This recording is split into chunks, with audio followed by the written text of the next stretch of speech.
the thing with providing, he's not providing Miss Smithline with food to eat. You're a grown woman. You can get your own food. If it's not in his fridge, you can go to the grocery store or order. Go and buy some. Yeah, or go get takeaway or order pizza or sushi or whatever you feel like eating. Yeah. I mean, I don't think and that. I think Leslie also provided a photo of his apartment, which clearly showed a bowl full of fruit. So. Yeah, and also it wasn't all black. There was actually light and a phone. Yeah, and of course there were curtains to block the sun out. But if she didn't like that, pull the curtains aside. Yeah, I mean, I have those blackout curtains all over the apartment. It's just I think the kitchen that I don't have it because I don't like it to be like too strong bright. light. No, I don't like it when it's too bright. I don't like the heat. She would hate it in my apartment. Yeah, she would hate it in my room at my mom's place because I have 6 satin sunblockers there. Yeah, I mean, there's nothing odd about it. No. All of this is just, how is this basis for a lawsuit? I don't get it. You can get your own food. You don't have to take cocaine just because he's doing cocaine. You don't have to do it as well. That's your own problem, basically. Yeah, if you don't know what time it is, check your watch, check his phone had the time on it. Yeah, I mean, every phone did at that time. So. Yeah, and it also raises the and his stove. Everything. Yeah, everything. And she was on and off going back and forth to Thailand, or to Asia, I should say. Yeah. If she didn't have access to her phone, how did she contact her mom? How did she travel back and forth to Asia? How did she know when she was booked for modeling jobs? It doesn't make any goddamn sense. No. Of course you had your phone. Because I don't believe she gets booked and he's like keeping her phone for like 2 months. And she got like a email or a request to be someplace for work. Yeah. They booked her 2 months ago, and she's like, "Oh yeah, I can come now." And they're like, "Yeah, okay, yeah, that's good." No, she's out. don't think that he would be her secretary and answer the phone for her. You know. No, I don't see him doing that either. So it makes no sense. No. I mean, it's just. It's what. Mind-boggling. Yeah. The Nazi knife and whatnot. Really gotta get the Nazism in there, folks. Yeah, just to like make a big, like a bang of it, like, all right, see, Nazi, Nazi, see how bad he is. Okay. 100%. And apparently he also whipped her back. Oh shit, I missed that. 15 to 20 times. And he took photographs of the scarring from the whip. Pinterest photo coming up, maybe? I don't know. Sorry, that was actually quite funny, so it's okay. Yeah, and also here it says when she was whipped again, and each subsequent whipping increased in intensity, and left scars that lasted for months. Yeah. So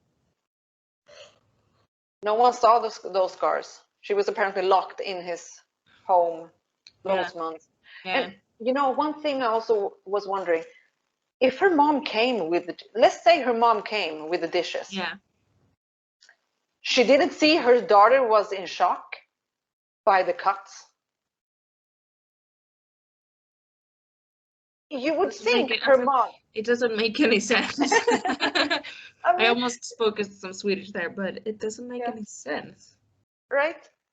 I mean, you would think her mom would be like, "Oh my God, Ashley! Oh my God!" Let's say she calls her baby, "Oh my baby girl, what happened?" Yeah. You look like shit. No, but not like you look like shit. But you don't look well. I mean, she's in shock apparently, Ashley. Yeah. And her mom would be in shock seeing her daughter like that. No, she just dropped off some dishes and be like, "Happy Thanksgiving," and left. It makes no sense. And if not, wouldn't that be the time? Yeah. Just grab it, take them. Yeah. Don't forget to warm them before you eat. It's either that or her mom is lying, like we've said before. Yeah, exactly. Who's lying? I mean, it makes no sense. And also, if her mom came with like, poor mom, but if her mom came with the dishes, that's you have to understand that she just met Manson there, and then she just moved in. That would be a good time to actually say to your mom, who seems to be a woman who supports her daughter, because she flew to Asia when she was having her surgeries and whatnot. Yeah. And was by her daughter's side. So Yeah. they seem to have an okay relationship, and she seems to care a lot for her daughter. But when she came with the dishes and Ashley was just filled with scars and infected scars, and apparently it has to be infected in some way because of shock and all that whatnot. Wouldn't that be a good opportunity for her? Huh?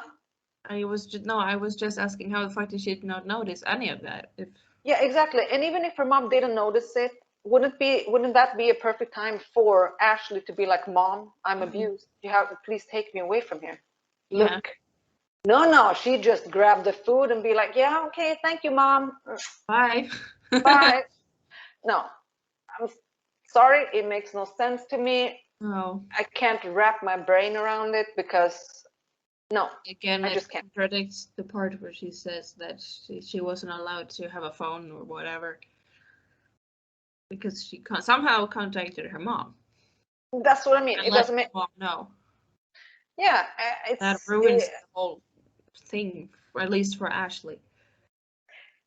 Yeah, I mean, we're not gonna sit here and say that she's dumb, because in the modeling and acting industry you have to be smart. So she's probably capable of many things. Exactly. But this isn't working for her. No, because she's contradicting herself several times. She has already said her mom was coming with dishes. She said it in the interview, and this is in 2010. Yeah. She said it in the interview, and it's in her lawsuit. Now, point 40, Mr. Warner's abusive behavior isolated Miss Smithline from her friends and family. Yeah. During Thanksgiving 2010, when Miss Smithline visited Mr. Warner demanded Ashley not to tell anyone, including her friends and family, that she was visiting, but her mom came with dishes. But here it says she wasn't allowed to tell anyone, including her friends and family. Not long after Thanksgiving 2010, Mr. Warner confiscated Miss Smithline's phone, preventing her from contacting anyone. But she did tell somebody because her mom apparently came with dishes. Does it make any sense? No, it doesn't make any sense. I'm like, it's either Ashley is lying or her mom is lying. Somebody's lying, that's for sure. But yeah, I mean, she's contradicting herself over and over again in the lawsuit itself. I mean, not to mention also if you look at the interviews from People Magazine and The View.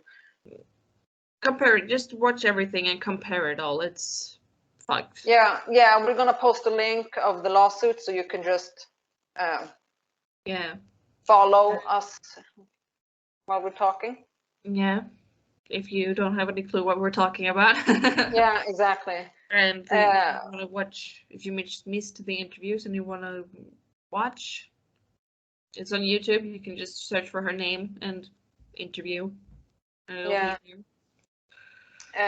Like point 43.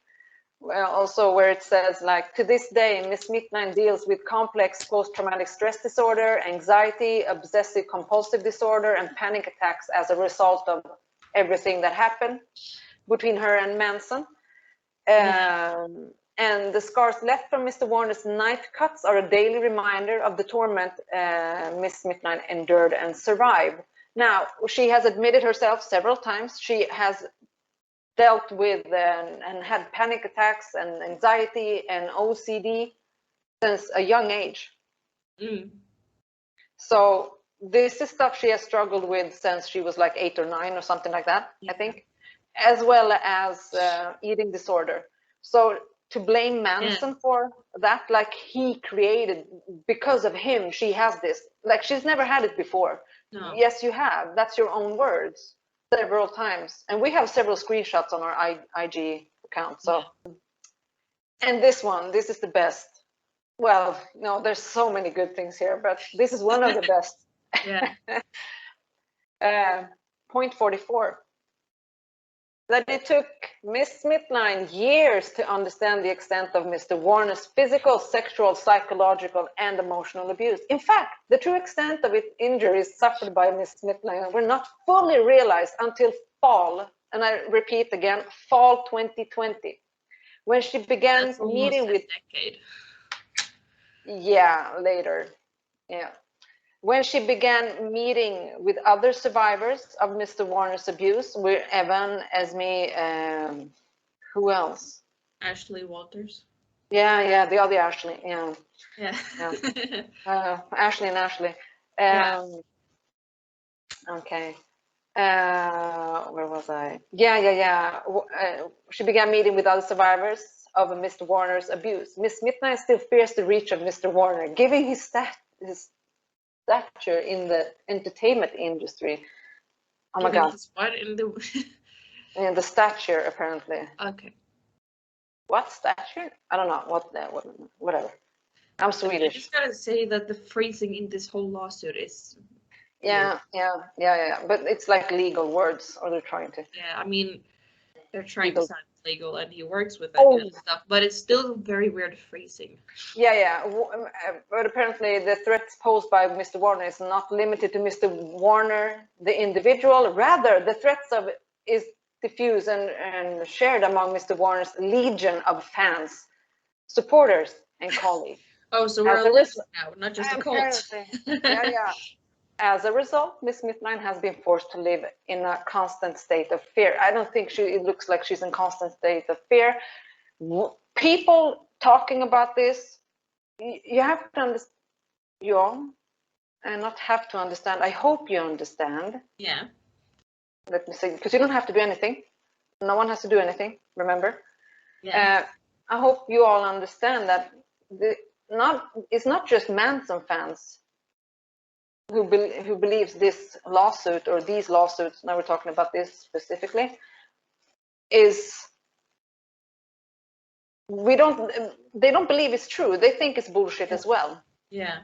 So it's just so weird and so dumb, in my opinion, to be like, oh, he has a legion of fans, like it's some kind of army. Yeah. And he's like he's the general, and we're just waiting for command. Yeah. No, and look, I can admit I am not the most dedicated fan of Manson. I'm not. I have grown up with his music. I remember him from the day one, because I'm that old. So I've like grown with him, so to speak. And there's been like years that I haven't listened to him. Nothing much, just like a few songs here and there. And then there's like moments or months where I'm like hardcore listening to Manson. Yeah. And there's months where I'm like hardcore listening. Everyone with certain bands, so. Yeah, exactly. And sometimes it's Guns N' Roses. Sometimes it's Ill Disposed, the death metal band from Denmark. Really good. Check them out. Anyways, and that's how I am. So I'm not the most diehard Manson fan. I think you are definitely more than I am. Yeah, I think I am, but I'm not really hardcore, but enough to understand that this is bullshit. And I've grown up with his music because my parents have been fans since Chemical Animals, Antichrist Superstar, or something like that. Yeah. So I started listening to his music when I was like 9, but I'm not gonna lie, I can go sometimes weeks, days, sometimes even months without listening to his music. Yeah, it's normal. Just focus on something else, you know? Yeah, so that the whole thing with legion of fans is just so stupid. Yeah. It's like, I don't get it. No, I don't either, because I don't really think that Colonel Kurtz or Celtic Iron were big fans of Manson to begin with. No. They just were smart enough to see through all this. Yeah, and again, let's just we have posts about the so-called realization, realization in fall 2020. Yeah. Ashley has a post where I think she has sunglasses on, she's on the floor, her legs are spread, and in between her legs is Lily White. Yeah. Which poor cat. yeah. And she posted, she wrote, this is in 2019, she posted that he destroyed her dreams and what else, something like that. We're gonna slide it in so y'all can see it. Yeah, this is so she's admitting and pointing out that because Lily was Brian's, Mr. Warner, Manson cat. We're gonna be formal here. Yeah, Mr. Warner. And so this is 2019, she's posting this with that text. Yeah.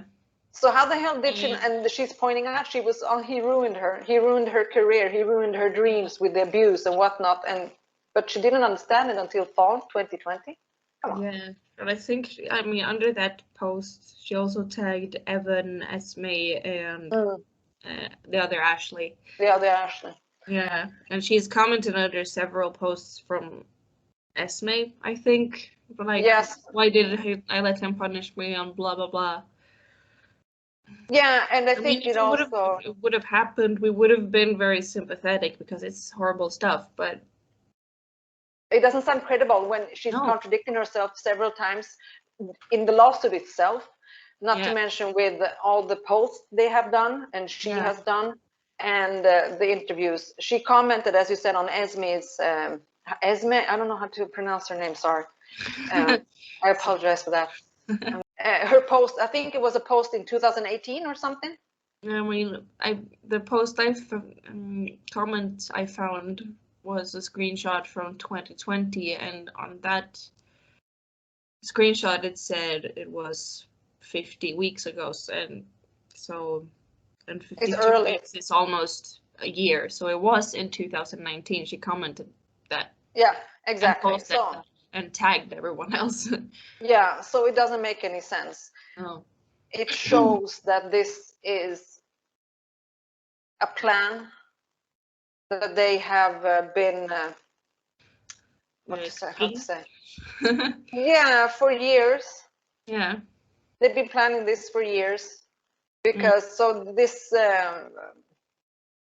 that she didn't understand or fully realize until fall 2020 when she began meeting with other survivors. It's just a bunch of BS, to be honest. And I mean, Esme and Evan, they went to in front of the Congress in 2019 and pointed out that 2018 even so 2018 and 19 about being abused, and by Manson, for the sake of sort of advertising the Phoenix Act. Yeah, and they also claim that they didn't fully realize it until 2020. So, but, I mean, it doesn't matter if it was 2018 or 19 or 2020 or 21. I mean, it doesn't take that long to understand it. I mean, no, they're not that stupid. Anyone who has ever dealt with it in one way or another understand that they are abused, if not during the relationship, but like as soon as they leave, you know. I would say, if you don't really understand it while it's happening in the beginning, and like maybe perhaps in the middle, you're starting somehow to like, wait, this is not okay, this doesn't feel right. Yeah, I don't believe Ashley or Esme is that stupid, or Ashley, the other Ashley, or Evan, for that matter. Yeah, they're not. I refuse to believe that. I mean, no, no. All their businesses, you have to be smart, so they're probably capable of many things. Yeah, but and they're probably smart in so many other ways. So we're not sitting here and trashing anybody, or we're trying not to, at least. No, I mean, look, this is just my opinion of everything. This is a lawsuit that anyone can find. So it's not like we did something criminal to find this. No. It's easy. You just Google. Yeah. It's that simple. And we're just pointing out, because I think we just, at least for me, I'm thinking that the media is so one-sided that how can you not see the inconsistencies just in the lawsuit itself? Yeah. I mean, you have the point where she's talking, I think it was 40 something, I don't remember now. Anyways, 43 or something, when 40 even. Something like and that. and they're talking about the Thanksgiving of 2010, where she was not allowed to have any contact with friends or family. But in point 20 something, where she talks about, or was it in an interview, she talks about her mom coming over with dishes. And this is also Thanksgiving 2010. So I mean, how's it gonna be? What? I don't understand. No, me neither, bro. Again, total darkness and black refrigerator and the bad girl room. Yeah, he kept the soundproof glass enclosure in his bedroom. This is point 33, so we're backing up a bit.